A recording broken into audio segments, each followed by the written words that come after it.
Now we will see variable. Variable क्या होते हैं?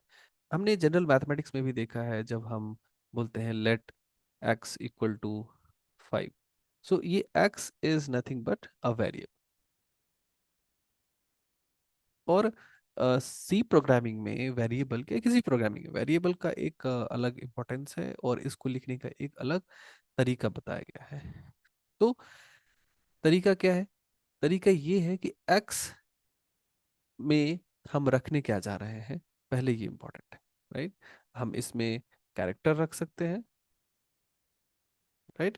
कैरेक्टर कांस्टेंट को रख सकते हैं। वेरिएबल में रखते क्या है? कांस्टेंट रखते हैं, या फिर इसमें हम इंटीजर कांस्टेंट रखते हैं, इंटीजर वैल्यू को रख सकते हैं, या फिर हम एक रियल वैल्यू को रख सकते हैं, राइट।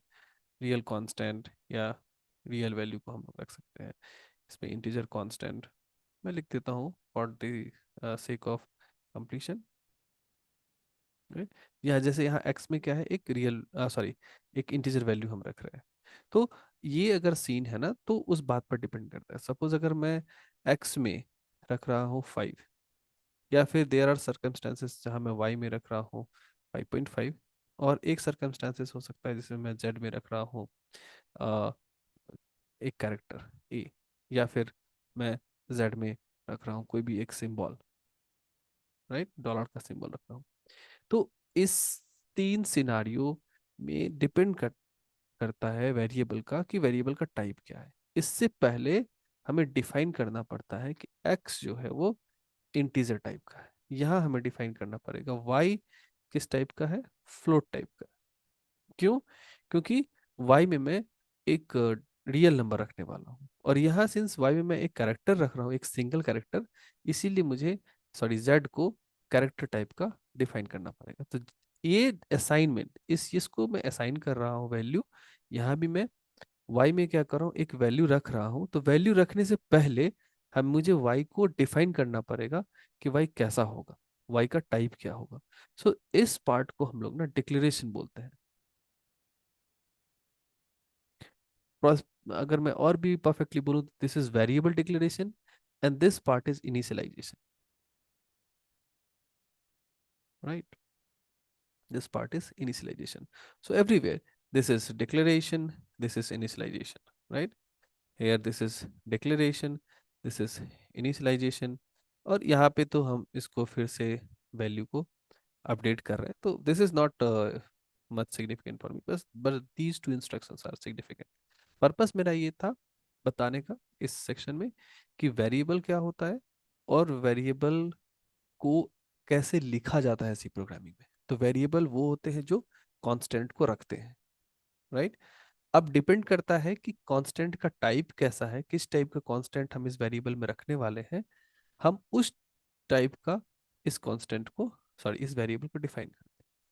और इसके पीछे का लॉजिक ये होता है कि इंटीजर जो है वो बहुत सारे कंपाइलर में 2 बाइट का मेमोरी कंज्यूम करता है, फ्लोट 4 बाइट का मेमोरी कंज्यूम करता है, और कैरेक्टर 1 बाइट का मेमोरी कंज्यूम करता है।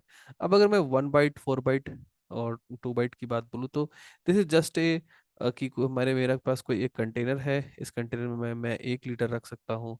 मेरे पास एक कोई दूसरा कंटेनर है, दूसरे कंटेनर में मैं 2 लीटर रख सकता हूँ, और एक और बड़ा सा कंटेनर है मेरे पास, जिस कंटेनर में मैं 4 लीटर सपोज पानी रख सकता हूँ।